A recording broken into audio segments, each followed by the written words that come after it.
আমি নিজের রিলেটিভের কথা বলি। আমার এক রিলেটিভ আওয়ামী লীগ করেন, খুব প্রভাবশালী আওয়ামী লীগ নেতা। তার একটা বড় অপারেশনে 10-12 ব্যাগ রক্ত লাগবে। আমাকে ফোন করলেন, মাসুম আমার 10-12 ব্যাগ রক্ত লাগবে। এত প্রভাবশালী নেতা, তার রক্তের কি অভাব? তো সে বলছে যে বাবা আমি কোনো জায়গাতে রক্ত কিনবো না, এই রক্তগুলো ওরা নর্মালি দিয়ে চলে যায়, এই রক্তগুলো ভালো না। তাই বললাম কি করা যায়? তুমি সাংবাদিকতা করো, তোমার সাথে সব দলের সম্পর্ক ভালো, আওয়ামী লীগ বলি, লীগ বলি, কি বলে বিএনপি বলি, জামাত বলি, তুমি একটু জামাতের সঙ্গে যদি কানেকশন থাকে আমাকে জামাত শিবিরে কিছু রক্ত ম্যানেজ করে দাও এই গ্রুপে। তো আমি সাংবাদিকতা করে এমন একজনকে চিনি যিনি এই এই বিষয়গুলোর সাথে জড়িত। তাকে বললাম যে ভাই শিবিরের সাথে আপনাদের কি ভালো যোগাযোগ আছে? বললাম যে ভাই কম বেশি আছে। আমি বললাম যে ওদের রক্তদান কর্মসূচি করে বা রক্ত দেয় এরকম কিছু গ্রুপ আছে না? হ্যাঁ। আমি বললাম যে সেখান থেকে আমার 10-12 ভাগ এই গ্রুপে রক্ত লাগবে।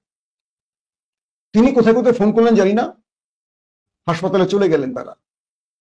সে 12টা ছেলে চলে গেছে, তারা গিয়ে রক্ত দিয়ে চলে এসে আওয়ামী লীগের প্রভাবশালী একজন নেতা শিবিরের রক্ত চায়, কারণ শিবির মাদক খায় না, আকাম কুকাম করে না। এই যে বিষয়টা বললাম, এটা একটু আপনার খোঁজ নিয়ে দেখেন। আমি শিবিরকে পছন্দ করি, আমি কিন্তু শিবিরকে ঘৃণা করি না। আমি একটা অন্য দলকে পছন্দ করতে পারি, কিন্তু শিবিরকে গত 15 বছরের চ্যালেঞ্জিং টাইমে এত কাছে পেয়েছি। 15 বছরে আমরা যখন হাসিনা বিরোধী আন্দোলন করতাম নেপথ্যে, শিবিরকে আমরা পরীক্ষিত বন্ধু হিসেবে পেয়েছি। এটা বেগম জিয়া নিজে বলেছে।